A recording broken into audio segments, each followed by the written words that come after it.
Si vous maîtrisez l'order flow, vous serez capable de comprendre comment se déplace réellement le marché et comment fonctionne le prix. Et c'est la chose la plus importante qu'un trader doit comprendre. Et c'est à ce moment-là que vous allez pouvoir prendre position et profiter des très gros mouvements du marché avant même qu'ils ne se produisent. Et de la même occasion, faire des profits de manière rentable et constante sur le long terme. À l'intérieur de ce cours complet sur l'order flow, voici exactement ce que vous allez apprendre dans cette vidéo. Tout d'abord, vous allez apprendre qu'est-ce que l'order flow, puis ensuite comment utiliser correctement l'order flow. Ensuite, on approfondira ensemble comment comprendre la dynamique de l'order flow et comment le prix évolue entre déséquilibre et équilibre sur le marché. Et aussi comment l'order flow va réellement impacter le prix et le faire se déplacer. Ensuite, on verra l'une des parties les plus importantes, comment vous allez pouvoir trader l'order flow et l'utiliser dans vos analyses pour vraiment prédire dans quel sens va se déplacer le marché. En utilisant à la fois ce qu'on appelle les graphiques footprint et les graphiques que vous connaissez déjà avec les bougies. Maintenant, s'il vous plaît, regardez bien cette vidéo dans l'ordre de chaque partie, du début jusqu'à la fin, et surtout ne sautez aucune partie. Sinon, vous ne pourrez pas réellement comprendre qu'est-ce que l'order flow. Parce que vous devez avoir une compréhension approfondie du fonctionnement du prix au niveau fondamental qui vous permettra de comprendre et de maîtriser l'order flow. Et comme je vous l'ai déjà dit, si vous n'avez pas la capacité d'attention nécessaire pour regarder cette vidéo en entier jusqu'à la fin, comment vous voulez avoir la patience de devenir un jour un trader rentable?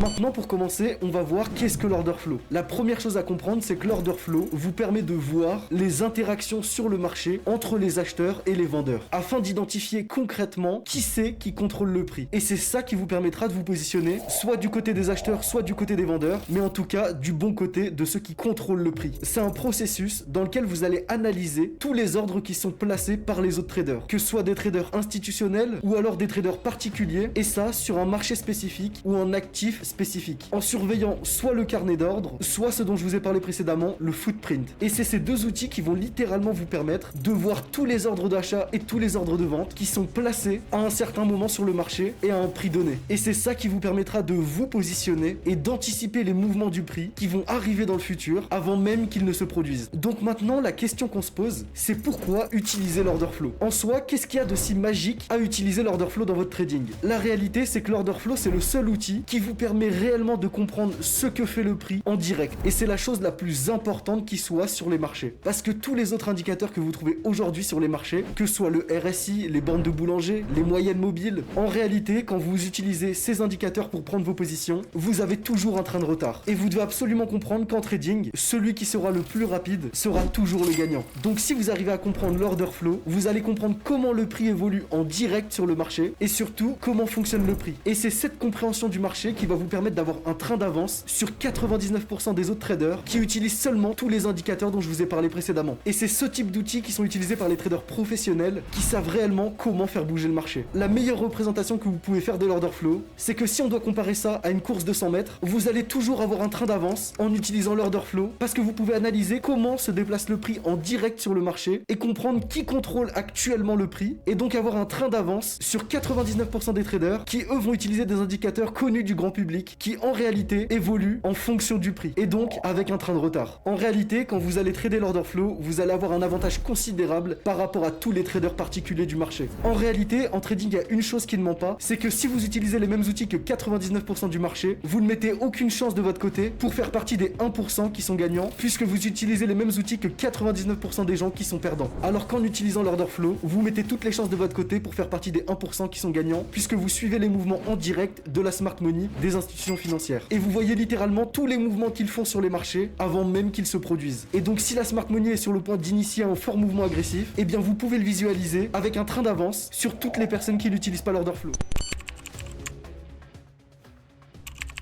Maintenant que vous savez comment fonctionne le marché, je vais vous expliquer en détail comment utiliser l'order flow directement sur vos graphiques. En vous expliquant même comment vous allez pouvoir l'implémenter dans votre stratégie pour avoir un temps d'avance sur 99% des traders. J'ai même créé il y a déjà plus de 3 ans un groupe communautaire qui compte déjà plus de 20 000 traders dans lequel je vous partage au quotidien toutes mes analyses et mes prises de position ainsi que toutes mes stratégies totalement gratuitement. Tu pourras retrouver le lien directement dans la description. Je t'invite à faire ta demande pour rejoindre. En réalité, l'order flow ne vous permet pas seulement de suivre les mouvements des institutionnels et d'avoir un train d'avance sur les autres. Un autre aspect positif, positif, c'est que c'est aussi beaucoup plus fiable. Parce que en réalité, l'order flow est basé sur le carnet d'ordre, c'est-à-dire tous les ordres qui sont placés sur le marché. Que ce soit les ordres à exécution au marché ou alors même les ordres limites. Et tous ces ordres d'achat et de vente sont centralisés dans un carnet d'ordre. Et le fait de pouvoir visualiser en direct tous les ordres qui sont placés vous permet littéralement de comprendre à un instant T qui contrôle le prix. C'est le meilleur moyen de comprendre comment se déplace la liquidité. Parce que la liquidité sur le marché ne ment pas. Les chiffres ne peuvent pas mentir. Et vous devez absolument comprendre que les marchés financiers, ils fonctionnent sur la base d'une théorie qu'on appelle le marché des enchères. En réalité, les marchés financiers, c'est comparable à d'autres entreprises que vous pouvez trouver dans le monde entier. Parce que tout simplement, vous allez avoir des acheteurs et des vendeurs. Et ils essayent simplement de rechercher le prix d'un actif à sa juste valeur. Et c'est ici qu'intervient le process des supply and demand, c'est-à-dire de l'offre et de la demande. Et c'est simplement de cette manière que le monde dans son ensemble fonctionne. Quand vous allez acheter quelque chose, vous allez toujours l'acheter à un vendeur. Et quand vous allez vouloir vendre quelque chose, vous allez simplement chercher un acheteur qui pourra lui remplir votre ordre de vente. Et c'est exactement la même chose avec les marchés financiers. Et je vais juste vous expliquer un rapide exemple pour que vous puissiez vraiment comprendre ça à 100% et que ça n'ait plus de secret pour vous. Par exemple, si vous avez une magnifique maison qui est en vente aux enchères actuellement à un prix de 400 000 $ et que cette maison, vous le savez, elle a énormément de points positifs avec une plage privée, aucun vis-à-vis, une très bonne localisation, et c'est avec tous ces points positifs que la maison va être très demandée. Et c'est là que vous allez avoir les premières enchères. Une proposition à 420 000, une proposition à 430 000, une proposition à 450 000. Et c'est en fait simplement cette rencontre entre l'offre et la demande, puisqu'ici vous avez énormément de personnes, la demande, qui veulent acheter cette maison, l'offre. Et quand la demande est supérieure à l'offre, c'est ça qui fait monter le prix. Après cette augmentation, on arrive au prix d'équilibre, le prix qui a été défini. Et imaginons maintenant qu'on a une mauvaise nouvelle qui arrive à propos de la maison. On apprend par exemple que le plafond n'a jamais été entretenu et qu'il est potentiellement sur le point de s'effondrer. Et c'est en réalité cette mauvaise nouvelle qui va créer un sentiment entre ce à quoi les personnes s'attendaient et ce que les personnes obtiennent. Et c'est à ce moment qu'une partie des personnes qui étaient potentiellement intéressées au départ vont en fait se retirer. Et donc on va avoir la supply, l'offre, qui va devenir plus importante que la demande. Et donc moins d'intérêt pour la maison fera automatiquement chuter le prix, avec une nouvelle fair value à 420 000 $. Et à la suite de ça, vous apprenez qu'à peine 10 minutes de la maison, il y a un nouveau projet de construire une nouvelle ligne de transport. Et c'est cette bonne nouvelle qui va de nouveau amener plus de demandes pour la maison. Et donc, rebelote, la demande deviendra supérieure à l'offre, et donc le prix va remonter à 450 000. Et en réalité, c'est ce qui se passe tous les jours sur les marchés. Les acheteurs et les vendeurs essayent simplement d'acheter et vendre un actif à ce qu'on appelle la fair value. Et c'est tous ces ordres de vente et tous ces ordres d'achat qui vont constituer le carnet d'ordre. Et c'est ça qu'on analyse quand on regarde l'order flow.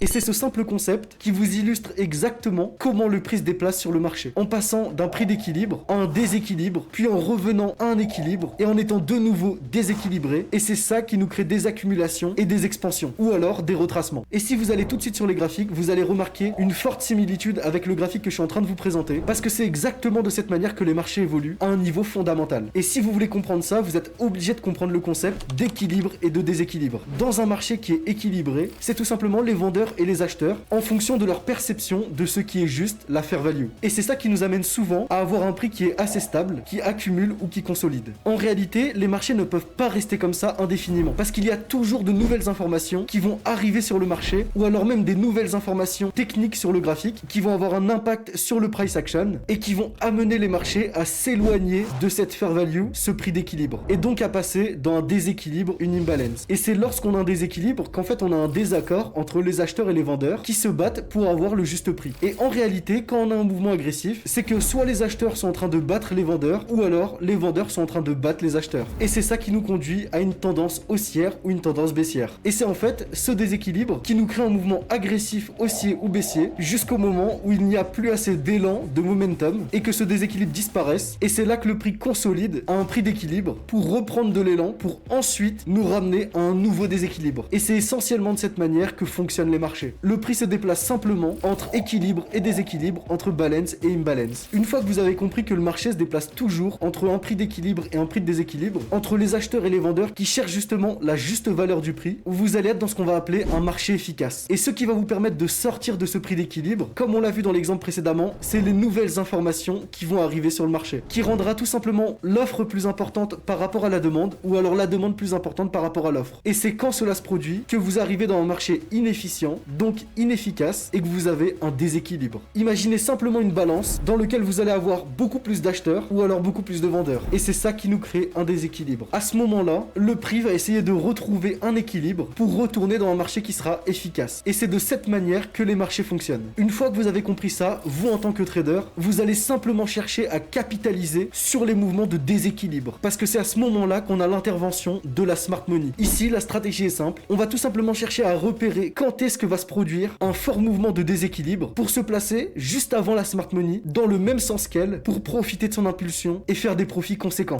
Maintenant, quand vous regardez les graphiques avec les bougies classiques en chandelier japonais, en réalité, vous avez que très peu d'informations. Que ce soit sur le volume, sur le prix ou alors même sur les échanges entre les vendeurs et les acheteurs. En réalité, ici, la seule chose que vous pouvez voir, c'est que vous avez une bougie qui est haussière et donc vous savez simplement que ici, on a un momentum qui est acheteur. Et si votre bougie était par exemple rouge, vous aurez simplement l'indication qu'ici vous êtes dans une bougie vendeur et donc que le momentum est entre les mains des vendeurs. Donc en réalité, ce que vous voyez là, c'est simplement le résultat de si les acheteurs contrôlent le prix ou si les vendeurs contrôlent le prix. Mais ici, vous n'avez aucune information au préalable vous disant si c'était les acheteurs qui allaient reprendre le contrôle ou si c'était les vendeurs qui allaient reprendre le contrôle du prix. Vous ne pouvez que constater ce qui s'est passé à l'instant T. Et c'est là toute la différence avec les bougies footprint. Parce que dans des graphiques en footprint, vous allez littéralement disséquer une bougie et voir tous les ordres qui se sont superposés à l'intérieur de celle-ci. Tous les chiffres que vous allez voir sur le côté droit, c'est tous les ordres d'achat. C'est essentiellement composé avec des ordres d'achat à des prix spécifiques. Et sur le côté gauche, vous allez simplement avoir le nombre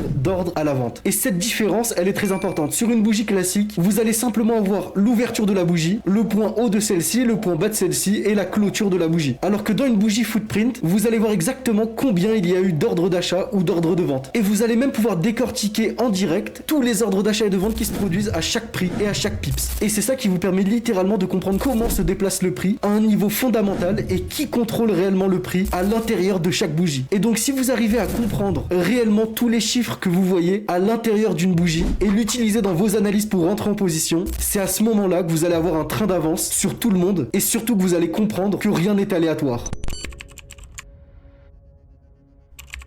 Maintenant, il est important de comprendre comment l'order flow fait réellement évoluer le prix et comprendre exactement dans le fond comment ça fonctionne. Ici, sous vos yeux, vous avez ce qu'on appelle un carnet d'ordre. Et tous les ordres que vous allez avoir sur le côté droit, ce sera essentiellement des ordres vendeurs. Et à gauche, dans Bid, vous allez avoir tous vos ordres d'achat. Et c'est là qu'il faut vraiment suivre parce que ça devient vraiment pointilleux. Les chiffres que vous voyez ici représentent le montant des ordres qui sont placés à un prix spécifique. Donc par exemple, ici, vous avez 1103 ordres de vente à ce prix spécifique. Juste en dessous, vous avez 1687 ordres de vente à ce prix spécifique juste au milieu. Et le prix que vous voyez en bleu, c'est le prix actuel du marché. Et tous les ordres que vous voyez au-dessus ou en dessous du prix actuel du marché sont tous des ordres limites. Et qu'est-ce que sont les ordres limites? Ce sont simplement des ordres qui sont mis en attente à un prix spécifique et qui attendent simplement d'être récupérés et déclenchés par le marché. Par exemple, cette pomme de terre coûte à l'achat immédiat 5 $. Donc si vous achetez cette pomme de terre en exécution immédiate au prix du marché, vous allez l'acheter 5 $. Alors qu'un ordre limite vous permet en fait de dire que vous allez par exemple vouloir acheter cette pomme de terre si jamais le prix atteint 3 $. Donc en fait, vous allez simplement attendre que le prix de la pomme de terre descende à 3 $ pour ensuite l'acheter. Et si le prix ne descend pas à 3 $, votre ordre ne sera pas déclenché. En réalité, quand vous allez regarder l'order flow, vous allez simplement voir les interactions entre les ordres à exécution immédiate au marché et les ordres limites. Et c'est en fait ça qui forme la liquidité. On va prendre un exemple simple. Ici, on a Pierre qui travaille dans une grande institution financière et du coup, il dispose d'informations privilégiées qui ne sont pas accessibles au grand public. Et en réalité, quand vous allez attendre d'avoir par exemple les résultats d'une news économique pour justement pouvoir prendre un grand mouvement à la hausse ou à la baisse, en réalité, ce grand mouvement, il a déjà eu lieu avant même que les nouvelles ne soient publiées. Et c'est tout simplement parce que tous les fonds institutionnels, la smart money, ont des informations privilégiées avant nous. Donc sur notre exemple, ici Pierre qui travaille en institution a un pouvoir d'achat énorme parce qu'il gère sûrement des millions de dollars. En plus de ça, il a des informations privilégiées qui se révèlent être des nouvelles positives. Il va donc vouloir se positionner avant même que la news soit sortie pour justement avoir un train d'avance sur toutes les personnes qui attendent la nouvelle pour se positionner. Donc lui, Pierre, il va vouloir agir immédiatement. Et donc il va pas passer par un ordre limite, il va passer par un ordre en exécution immédiate. Et donc il va vouloir placer son ordre d'achat. Et ici, on parle pas de centaines de milliers d'euros, on parle de millions, voire de dollars de position. Et c'est exactement à ce moment-là qu'on va avoir ce qu'on appelle un déséquilibre. Et c'est ça qui vient en fait remplir le carnet d'ordre. Et c'est à ce moment-là que vous le voyez, tous les ordres sont remplis. Et ça nous indique tout simplement que ici, Pierre, il a réussi à rentrer en exécution immédiate au marché. Et c'est là qu'il aura créé ce qu'on appelle le déséquilibre. Et nous, notre objectif objectif en tant que trader, c'est vraiment de savoir repérer ces mouvements de déséquilibre juste avant qu'ils ne se produisent, afin de pouvoir justement profiter de l'impulsion de la smart money pour prendre des positions extrêmement rentables. Maintenant, comment repérer ces déséquilibres directement sur les graphiques? Tout simplement en utilisant les graphiques en footprint.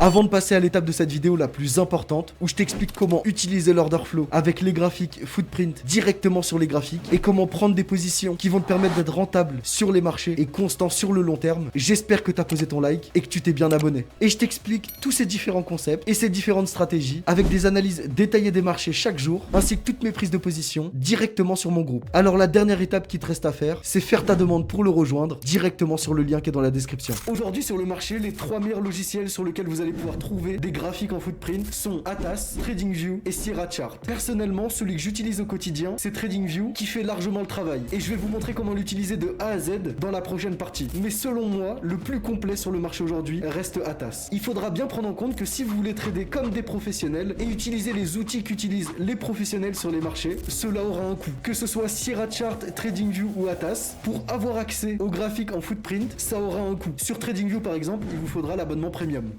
Maintenant, je vais vous expliquer comment utiliser l'order flow avec les graphiques en footprint. Une fois que vous êtes sur TradingView, vous allez pouvoir aller directement sur le petit logo des bougies pour choisir la manière dont vous voulez voir votre graphique. Et c'est là que vous allez pouvoir sélectionner en français empreinte de volume, qui veut dire footprint. Comme je vous l'ai mentionné juste avant, c'est seulement pour ceux qui ont un abonnement premium sur TradingView. Et si vous souhaitez vraiment pousser votre apprentissage sur les marchés et utiliser l'order flow et avoir accès à ces graphiques sur TradingView, je vous ai mis un lien dans la description pour prendre votre abonnement sur TradingView, sur lequel vous allez avoir un coupon de 15$ qui vous sera offert. C'est un bonus, c'est cadeau. Et dans tous les cas, si vous êtes vraiment dans cette dynamique de vouloir être rentable à terme sur les marchés, que vous preniez l'abonnement aujourd'hui ou dans un an, regardez bien cette vidéo jusqu'au bout parce que tout ce que je vais vous expliquer là, ça vous servira un jour ou l'autre. Par exemple ici, si on zoome dans une bougie, vous voyez votre bougie classique avec sur le côté droit tout le volume d'acheteurs, avec tous les ordres de personnes qui souhaitent partir à l'achat et sur le côté gauche, tous les volumes vendeurs, avec tous les ordres de personnes qui sont positionnées à la vente. Donc concrètement, c'est ce que je vous ai montré avant, bid and ask.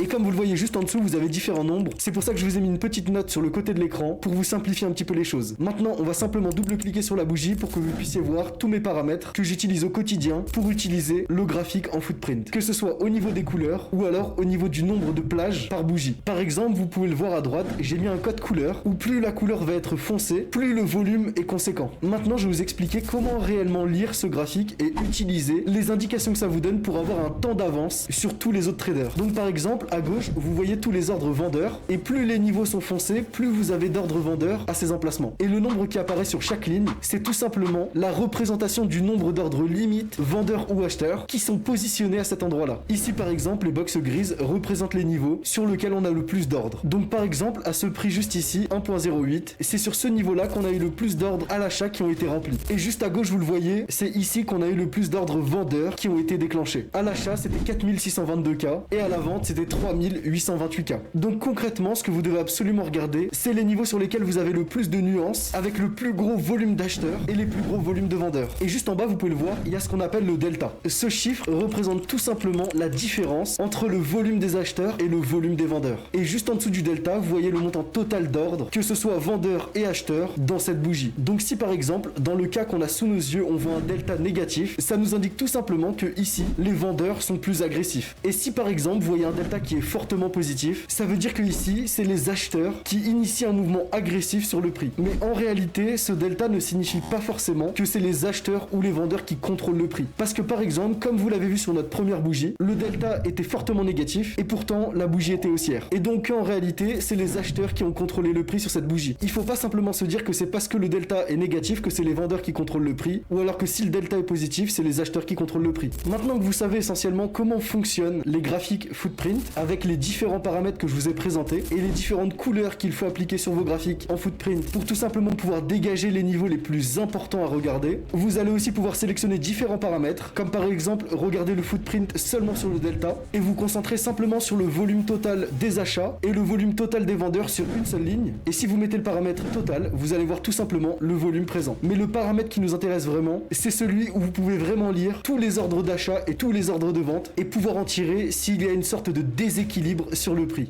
Allons directement sur les graphiques pour voir comment vous allez pouvoir utiliser l'order flow avec les graphiques en footprint pour vraiment améliorer votre rentabilité sur les marchés et l'implémenter dans votre stratégie. La première chose à noter, c'est que je ne vais jamais directement sur un graphique footprint parce que quand vous dézoomez, vous loupez énormément d'informations. Donc la première chose que je vais faire, c'est passer sur les chandeliers classiques japonais pour commencer par analyser le marché. On va toujours analyser premièrement en grande time frame pour savoir réellement qui contrôle le prix sur une période plus élevée. On va simplement analyser ici comment se déplace le price action, la market structure, est-ce que le prix est contrôlé par les acheteurs ou les vendeurs, pour ensuite implémenter l'order flow dans la stratégie et vous allez le voir, c'est très puissant. Ici par exemple, la première chose qu'on voit, c'est qu'on a un market structure shift. On est passé d'une tendance qui était baissière à une tendance haussière en récupérant l'ancien point haut. On passe donc d'une tendance avec des points bas de plus en plus bas et des points hauts de plus en plus bas à une tendance qui va nous donner des points hauts de plus en plus haut et des points bas de plus en plus haut, une tendance haussière. Donc ici, simplement en regardant comment s'est déplacé le prix, on sait qu'on a plus de demandes que d'offres parce que les acheteurs ont repris le contrôle du prix. Concrètement ici, ce que je vais faire, c'est vraiment repérer comment se déplace la structure du marché, que ce soit avec les break-off structures, les market structure shift ou alors par exemple avec les niveaux d'intérêt et les zones clés, comme ici on voit qu'on a une zone supply. Et juste en dessous par exemple, on voit qu'on a en plus une zone de demand. Une fois que vous avez analysé le marché en haut time frame pour détecter concrètement la structure du marché, le price action, et que vous avez pu définir les fourchettes et les niveaux clés des zones que vous allez analyser, l'astuce qui va vous permettre d'avoir des prises de position très intéressantes en utilisant le footprint, c'est d'attendre que le prix vienne récupérer un niveau d'intérêt, comme ici notre zone supply, pour ensuite passer sur les graphiques en footprint. Et c'est à ce moment-là que l'order flow va nous permettre de détecter dans ce niveau d'intérêt s'il sera respecté ou si le prix va décider de l'ignorer complètement. Parce qu'on pourra clairement voir si c'est les acheteurs ou les vendeurs qui contrôlent le prix à ce moment-là quand on est dans notre niveau d'intérêt. Par exemple, sur ce niveau clé qui est une zone supply où on s'attend à un retour à la baisse, on va regarder l'order flow et s'attendre à une perte de momentum, à une perte d'élan de la part des acheteurs, ce qui pourra nous traduire un retournement du prix. Et c'est là qu'on cherchera un nouveau déséquilibre avec un momentum vendeur pour rentrer en position. Donc concrètement, on attendra une diminution des ordres d'achat. Ici par exemple, on voit que les bougies précédentes sont agressives haussières et si on voit que le momentum reste agressif et entre les mains des acheteurs, on sait que la zone supply ne sera pas respectée. On va maintenant retourner sur les graphiques en footprint et descendre en time frame pour regarder ce qui se passe à l'intérieur de notre zone supply. Et comme je vous l'ai expliqué, vous ne devez pas simplement vous fier au delta pour savoir si les acheteurs ou les vendeurs contrôlent le prix. Vous devez absolument comprendre comment fonctionne l'empreinte de volume. Et c'est là qu'il y a un point très important qui rentre en jeu, c'est tout simplement de détecter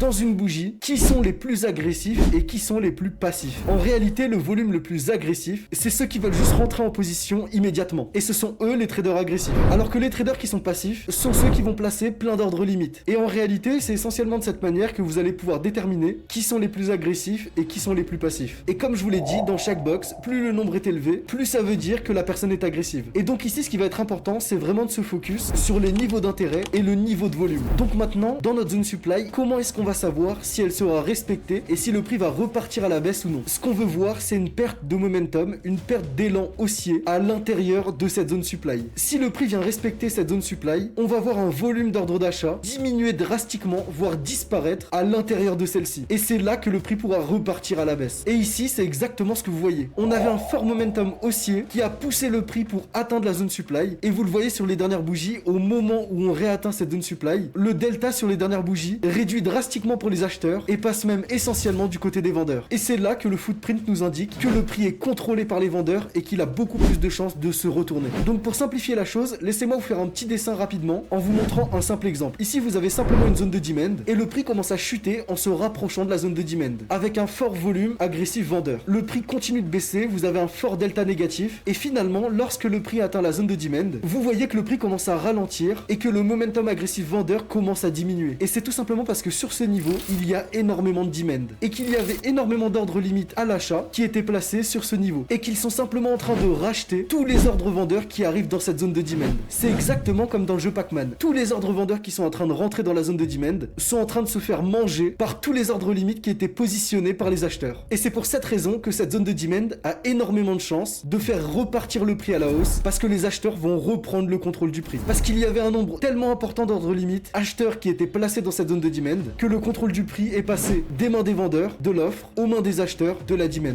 Donc quand vous rentrez dans un niveau clé comme cette zone supply, ce qu'on veut essentiellement voir, c'est le passage d'un mouvement agressif acheteur aux mains des vendeurs, avec une reprise des volumes du côté des vendeurs. Si on voit que c'est les ordres acheteurs qui submergent les ordres vendeurs, on sait que la zone supply ne sera pas respectée. Et si c'est l'inverse, on sait que le prix est entre les mains des vendeurs, et donc on peut s'attendre s'attendre à ce que le prix respecte parfaitement cette zone supply. Maintenant, pour faire un autre exemple, si on dézoome sur le graphique, on peut voir qu'ici, au niveau du price action, on a une forte zone de demand qui a été créée avec un niveau d'intérêt. On va maintenant zoomer pour voir ce qui s'est passé au moment où le prix a récupéré notre zone de demand. Et ici, vous le voyez très clairement, au moment où on a récupéré notre zone de demand, le volume vendeur a complètement été effacé par les acheteurs qui ont repris le contrôle du prix. Et ici, vous le voyez très clairement, le volume vendeur, au moment où on a récupéré la zone de demand, a été complètement racheté et complètement submergé par tous les ordres limites qui se trouvaient dans cette zone de demand, avec un delta négatif qui diminue, passant même à un delta fortement positif, nous indiquant qu'ici, les acheteurs ont repris le contrôle du momentum et le contrôle du prix. Et c'est dans cette zone que le prix nous crée un déséquilibre, dans lequel vous avez beaucoup plus de demand que de supply, et donc le prix repart à la hausse. Dans cette zone de demand, le volume acheteur a tout simplement submergé le volume vendeur, respectant parfaitement cette zone de demand, avec un delta négatif qui disparaît et un delta positif très agressif. Et c'est exactement de cette manière que vous devez utiliser les graphiques en footprint, en attendant que le prix récupère un niveau d'intérêt, et c'est là que vous allez pouvoir voir en direct si le prix va respecter votre niveau d'intérêt ou non. C'est pas parce qu'il y a forcément un mouvement agressif vendeur que ce mouvement va dépasser votre zone de demand. S'il y a assez d'ordres limites acheteurs qui sont positionnés dans cette zone de demand, ils peuvent potentiellement engloutir tous les ordres vendeurs pour faire repartir le prix à la hausse. Donc le meilleur conseil que je peux vous donner, c'est toujours de commencer à analyser le marché avec les bougies classiques japonaises dans une time frame qui sera élevée pour déterminer actuellement qui contrôle le prix, si le prix est dans une tendance haussière ou baissière ou dans une consolidation. Et si par exemple ici en 4 heures time frame, on voit qu'on est dans un mouvement qui est haussier, vous allez essentiellement rechercher des niveaux clés à l'achat plutôt qu'à la vente. Ici par exemple une zone de demand et ensuite vous allez descendre en time frame au moment où on récupère cette zone de demand et passer en graphique footprint. Et c'est là que vous allez pouvoir visualiser avec un train d'avance sur 99% des traders particuliers si votre zone est respectée ou non. Et donc ici dans une zone de demand, simplement si les acheteurs reprennent le contrôle du prix et engloutissent tous les ordres vendeurs. Concrètement, l'order flow c'est simplement un outil surpuissant qui va venir en complément de votre stratégie pour drastiquement augmenter votre probabilité de taux de réussite et votre rentabilité.